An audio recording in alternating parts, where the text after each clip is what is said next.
Welcome. Today we are doing our 8th episode of our Life Story series produced by Barrie Community Media. Today we're speaking with Angela Vos. Angela is a fellow warrior mom and advocate for Moms Stop the Harm. And Angela is also the founder of Justice for Jordan. So welcome today, Angela, and thank you for being here today and sharing part of your story with us. Thank you for having me here and talking about Jordan. Do you want to share a little bit about Jordan growing up? Jordan was like a vibrant kid. He always had like so many friends because he was like a big skateboarder. He was outside from like first thing in the morning to the sun come up till last thing at night doing kick flips and all of these crazy activities. So we finally got him a dirt bike because that's what he wanted. So then it was the dirt bike. But his friends and his big friend group really came from the skateboarding. And that's what his friends remember most about him is him and his skateboard. Because downtown, he'd be flying downtown or down Collier Street. He'd get a good run from there and he could ride himself all the way to the south end to where we lived at the time. So he was like so much fun with that. And he still has a huge mineral collection. He did rocks. He'd pick up rocks. He'd figure out where that they came from. He's got like them labeled with all their different minerals. He's got a huge collection of things like that. But it was the skateboarding that the kids would remember about Jordan and what brought in that vast friendship group that he had. Yeah. Ryan was a little bit more quiet. He didn't have a huge group of friends, but he had a small group of really close friends. He loved hockey, always liked hockey growing up. Playing hockey, would go outside and play road hockey with his friends, and Tom would go out and play with them and everything like that. Tom was like a big kid at heart and always was playing with all the neighborhood kids, and all the kids would always be at our house. Ours seemed like to be the house to hang out at. And he loved WWF, wrestling, Hulk Hogan and stuff. He would have loved to wrestle with his dad or his grandpa, and loved the Ninja Turtles. Loved the Teenage Ninja Turtles and eating pizza. And he was an old soul too, though. Like he loved watching westerns with my dad.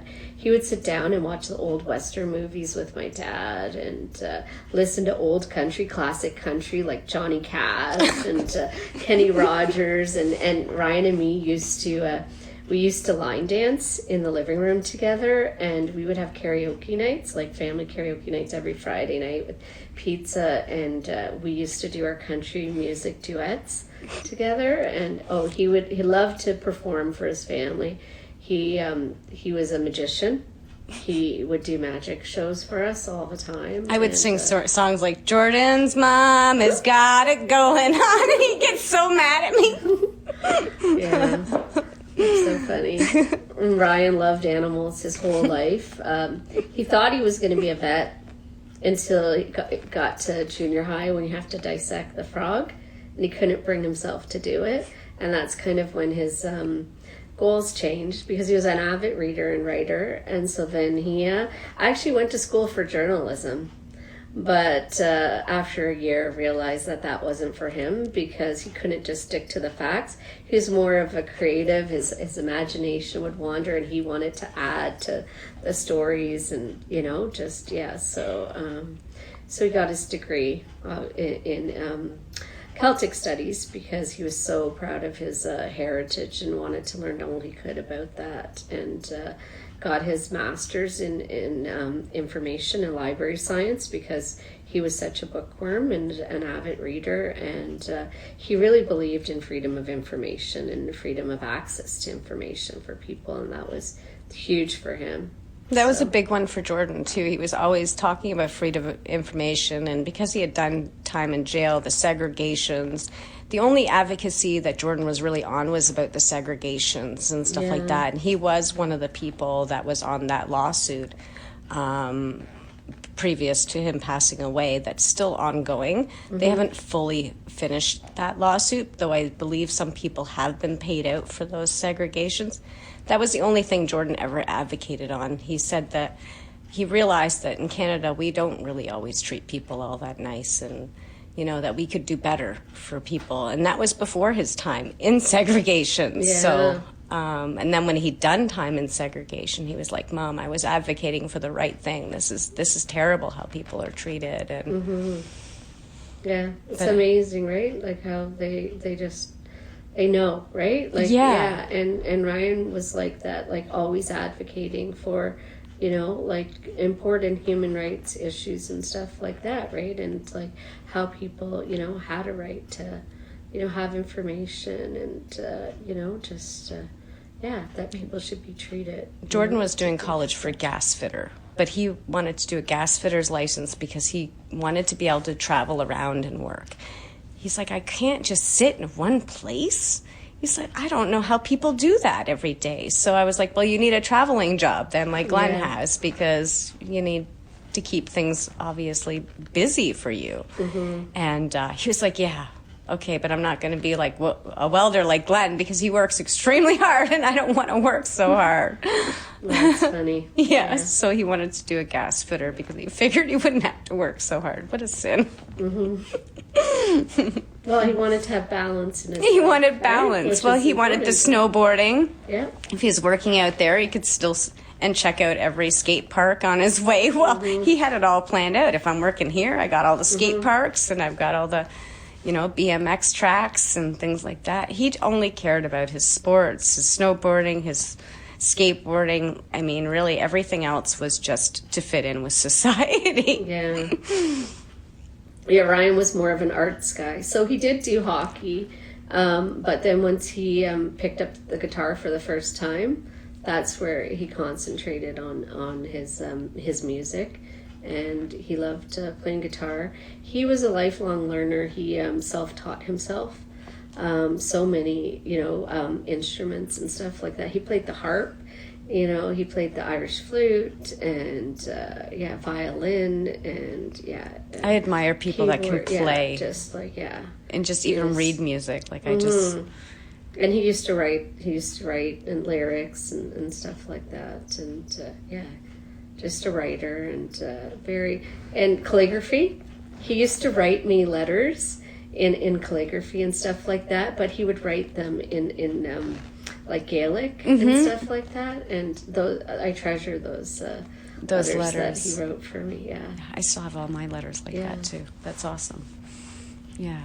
I wrote all my mom's letters in calligraphy and stuff in high school and like poetry and stuff like that. I still have a lot of them. She still has a few on her wall too. Oh yeah. It's so precious to have those things now, right? It is. You don't even realize how precious these little things are going to become. Well, I have my calligraphy set up in my house, and when the kids have come over, they're like, "What is this?" Yeah. They've never seen it, and when I actually start writing with it, and they see how pretty it is, they're always intrigued, and they'll, a couple letters here and there and whatever.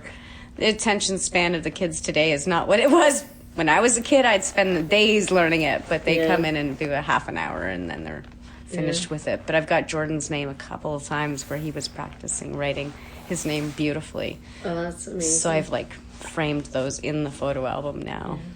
As Ryan got older, he was into hockey before, but then he was into martial arts.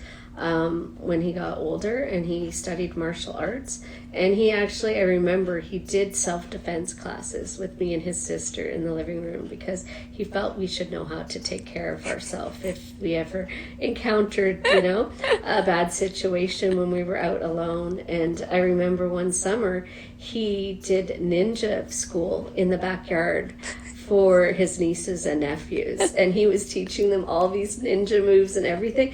But it wasn't just like the martial arts, there was the mindful part of it too, because he had to do the meditation and the mindfulness too, because he was such a wise person, and he did practice mindfulness and that as well. Awesome. Yeah. That's so cool that he would do that with all the kids. Jordan would get around the kids, and he was just like playtime. The kids loved when Jordan came over. He'd be on his knees chasing them around, and he loved kids. So, yeah. But no teaching. No. He thought that was cruel. Oh, yeah. Well, Ryan loved to share his wisdom with the kids, and he treated kids like they were, on Well, that stuff is cool to learn, right? Yeah, for sure. Irish stick fighting that was cool too. He was teaching us Irish stick fighting. Yeah, which is kind of really neat. Jordan got me doing kick flips on a skateboard. Oh, yeah. And he taught me how to snowboard, too. That's cool. I mean, I was 33 years old when I learned, so he was like, you can do it, Mom. And I was like, I don't know, but he's like, you have to because I bought it for you. Yeah. So I had to go because he paid for the rental and bought it for me for Christmas. So I had to try it, and I fell in love and never, ever put my skis back on since. It's always been snowboarding, so... That's cool. Yeah, so I guess I'm not musically inclined because Ryan has a lot of patience, and he did try to teach me guitar, but he gave up. A few people gave up on trying to teach me guitar. I just, not my thing. But I still haven't given up on it. One day. So long as you don't give up, that's all that matters. Yeah. Start over a million times. It's okay. For sure. At least you're not like me. I don't even know how to read it, so no, can't figure out the notes. I'll dance with you. Yeah, I'll figure that out for you. Yeah. Jordan's my 26-year-old son. He died in Lindsay Correctional Center, Central East.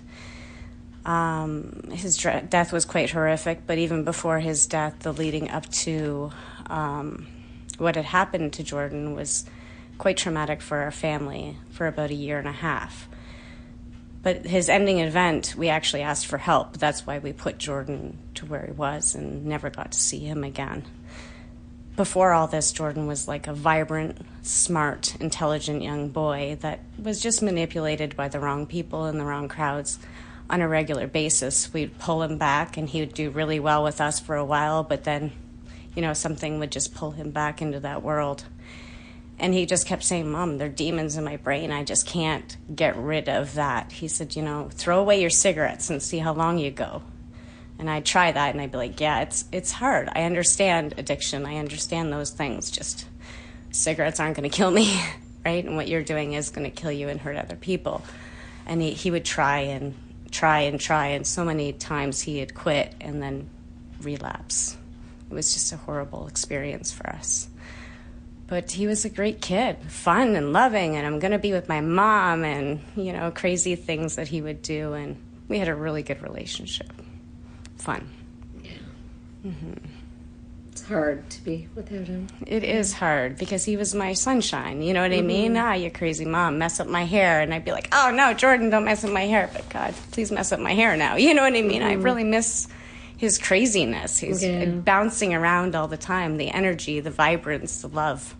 And it's really hard, right? Like the things that you miss. Yeah. It's not the things that you would think that you would miss, right? Some of the things that maybe annoyed you when they were here, you're like, oh, what I would just give for, a 3 a.m. phone call because he's out of smokes or something like that, just to hear that all voice. The things that made me angry are the things that I miss. And I'm like, why do I miss him doing this? Yeah. But I just miss him in general. And I think as a soul, we just look for that. We look for whatever it is to get a piece of them back. And it's the bad things, too, because you have to take the good and the bad together. And those 3 a.m. calls where I'm Mom. Yeah. That's my 3 a.m. call. Yeah. That doesn't belong to anybody else. And that's a special phone call when your kid calls at 3 a.m., whether it's for cigarettes or because they got in trouble. Yeah. It's sucks, but it's Mom. That's your role. And you're proud to have that. Yeah. It means you're their safe place. You're their safe person that they know no matter what, they can always count on you to be there, right? It is such a prideful thing, right? For sure. To be that phone call for them. Yeah, for sure. Can you maybe share a little bit about Jordan's struggle with the mental illness and the substance use? You talked about the demons in his head, so he was self-medicating to deal with what was going on mentally for him? Yeah, he was really got to the point of psychosis. He had been arrested, but the charges weren't actually Jordan's charges, and it had family relations to it. When I bailed him out and brought him home, Jordan hadn't been using for almost 2.5, 3 years, and his behaviors just became undeniably something I have never seen before, even working in group homes, beating himself up, punching himself in the face, throwing himself downstairs. And I would call the police, like, I need mental health backup here because I don't know what's going on with my child. And not once did it come up that he could have been using any substances or anything. Everybody just kept saying, like, what is this psychosis? What is going on? And even when he went into the hospital, stayed there for 2 full weeks, he was released with no medication. And I was thinking, like, whoa, wait, I'm going to bring this kid home that's just had these extreme psychotic events.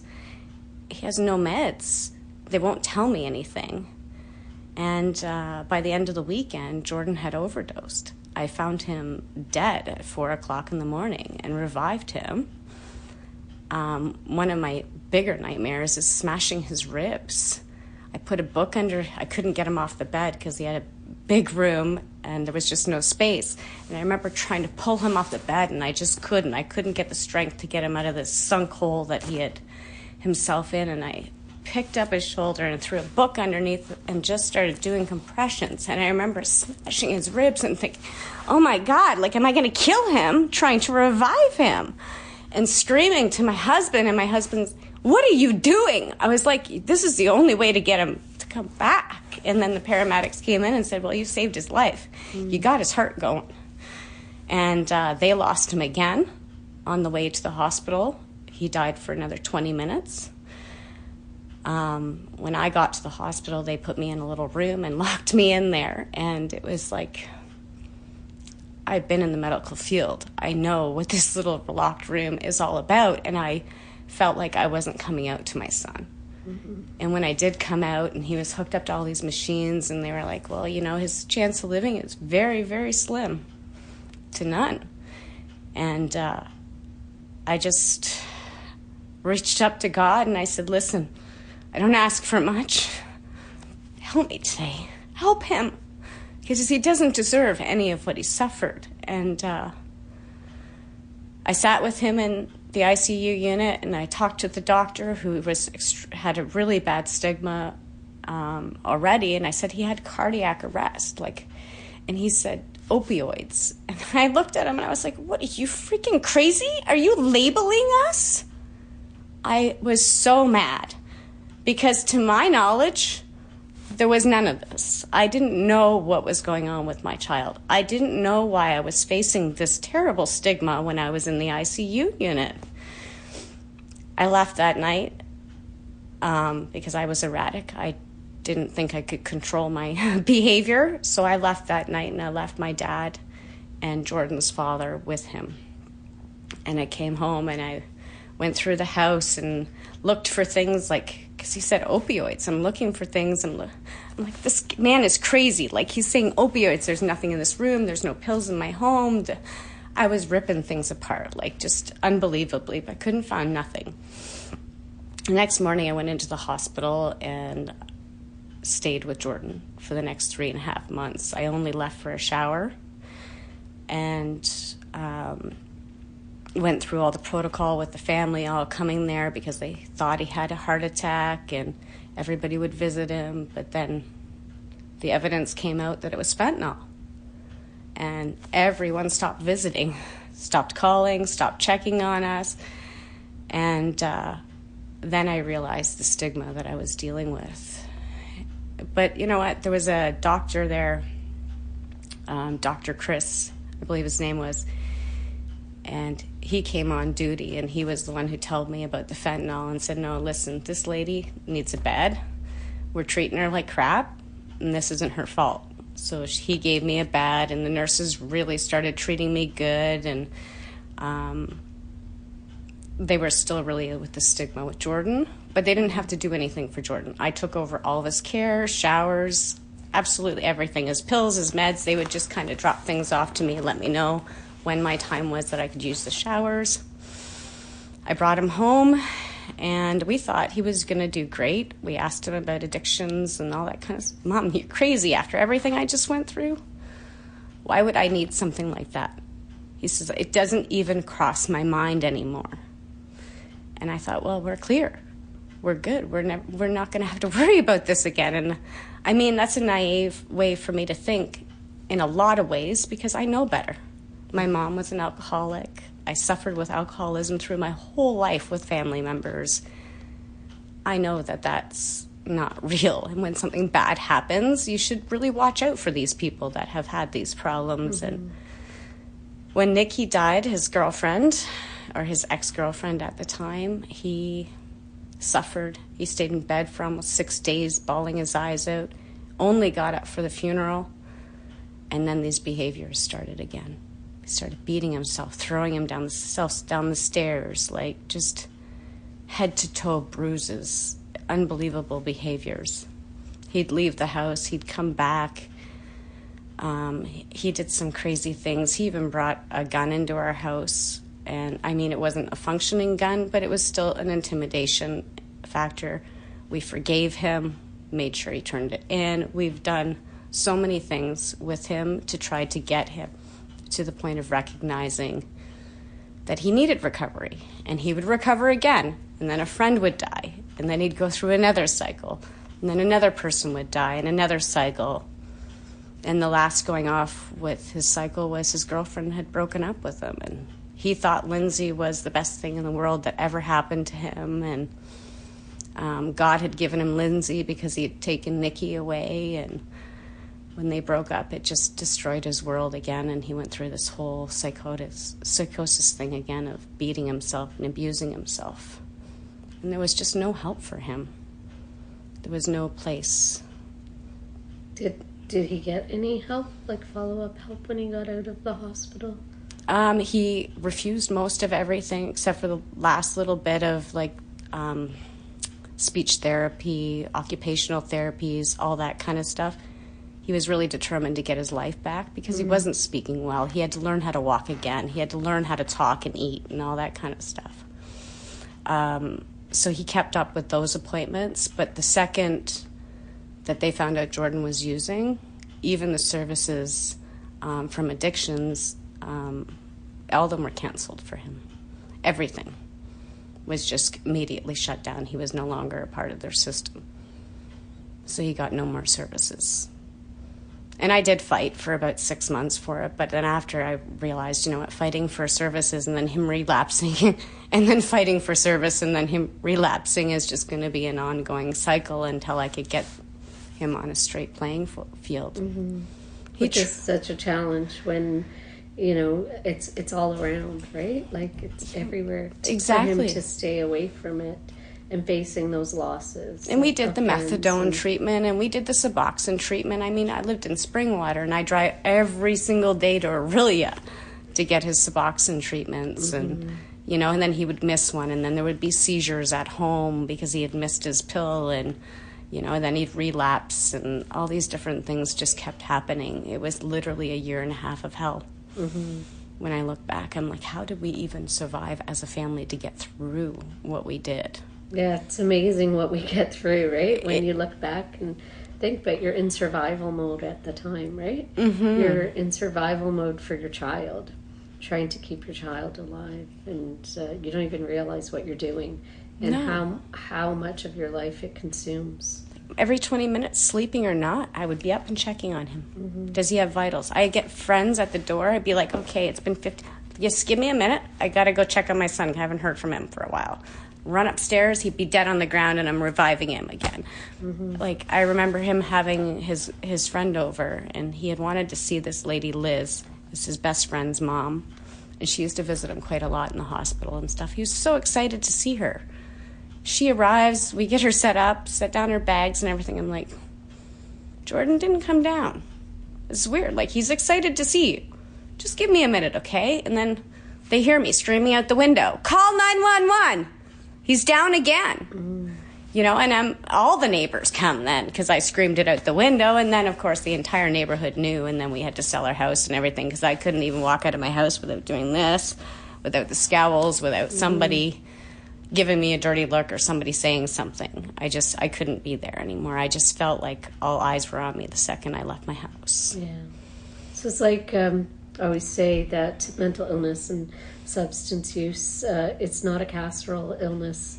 People are not going to come to your door when they know that your child has these issues with, casseroles and what can we do to help. It's not like if your child gets diagnosed with cancer or something. There's that stigma attached to it, and it's almost like they fear that it's contagious. It's like, okay, well, we don't want to go near them, like maybe my kid will catch this or if I'm around that, then maybe the influence right? too, it's like, right? Oh, this must be a bad family because like why would their child be doing this, right? So it's very lonely. It is a lonely world. It's lonely to be facing those issues because you not only face the stigma from the medical professionals that should be helping you, but you face it in your community, in your own family sometimes.